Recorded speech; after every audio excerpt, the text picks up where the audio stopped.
So, can you describe your vision for juvenile justice in Maricopa County? And specifically, how you might use your authority as the Maricopa County Attorney in deciding whether charges are pursued in a juvenile court or an adult court? Yes, I think the presumption should be that if a juvenile commits an offense that would be a crime if committed by an adult, that those charges remain in juvenile court. And let me tell you why. The purpose of our juvenile court system is rehabilitation, and there are services there that are not available to adults in adult court. So I would start everything with that presumption. I would also stop the heinous practice of asking for life without parole for offenses that were committed while a juvenile. That is within the discretion of the county attorney's office, and it has to stop. And last, I would look at some of the more evidence-based policies that we could implement. We know that just this year, our county attorney commissioned a report on juvenile brain science, paid $500,000 for that report, and that report is junk science that seems to say that juveniles are just as capable of adults of formulating criminal thought and being that criminal mastermind. And we know, based on over 50 years of brain science, that that's not the case. So I would stop all of those practices, and I can do that on a day one basis. Last, and I think it's so important that you're asking this question, all of the reforms that are available and that we're proposing for adults who are in the system could and should be available to juveniles who are in the system as well. I see. So, let's talk about that for a moment. One of the county attorneys in the state did commission that report, and it goes directly against what we're seeing in Padilla versus Kentucky, I believe it was. The Supreme Court jurisprudence that has come down talking about incorporating the science that the brain isn't developed until they're 25 years old, and taking juveniles out of death penalty, taking juveniles out of life without possibility of parole.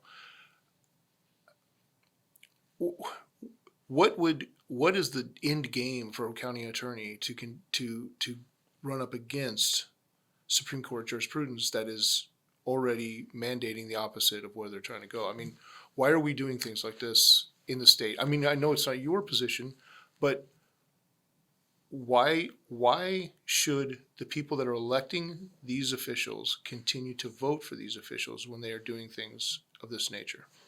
You've asked the billion-dollar question, Right. And the answer has to come back to money. Right. We know that our private prison industrial complex funds legislators and funds elections. There is big money in non-evidence-based practices, and there's big money in continuing our incarceration crisis. It's one of the reasons why I believe it's so important to have a public corruption-focused county attorney in this office. Okay. Very good. All right. So there's a disproportionate number of the juveniles, or a disproportionate number of juveniles in the system are people of color. There's overrepresentation in the adult system, but specifically in the juvenile system, we're seeing that.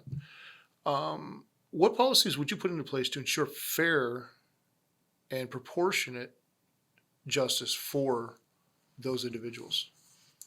We only have an hour and a half. Yeah. Okay.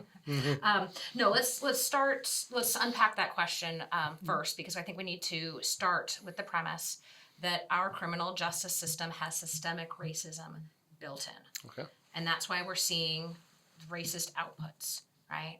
So we need to be thinking wholesale about criminal justice reform. And to start with the juvenile population, we know that the racism in our system starts with interaction with police, that our Black and brown children are more likely to have police contact. We know that they're more likely to be stopped when they're driving an automobile. We know that they're more likely to be referred into the system. And when they are referred into the system, they're more likely to be charged with more crimes. We also know when it comes to plea bargains, they get some of the least favorable plea bargains around. So we need to be able to break that pipeline. And I see a few big opportunities. First, by statute, the state's attorney's office is empowered to create diversion programs that work. And in my view, those start right after police contact.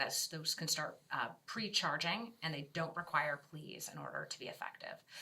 So diverting people from the criminal justice system, I think, is absolutely key.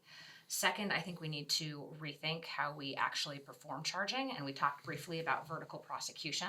But vertical prosecution is a way to drive up those inequities in the system, right? Because you have fewer people looking at cases, you have fewer quality assurance mechanisms.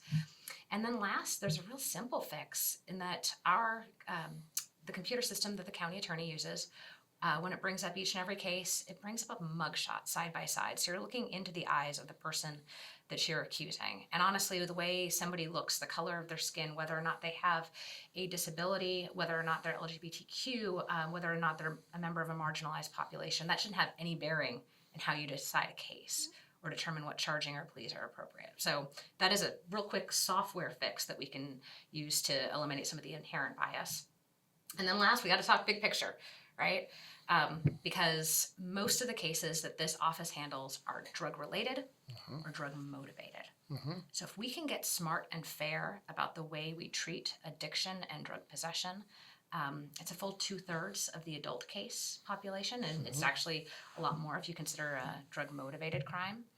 And honestly, some of our models about diversion and providing consequences and help to those who are addicted could solve a lot of the racial disparities as well. Okay.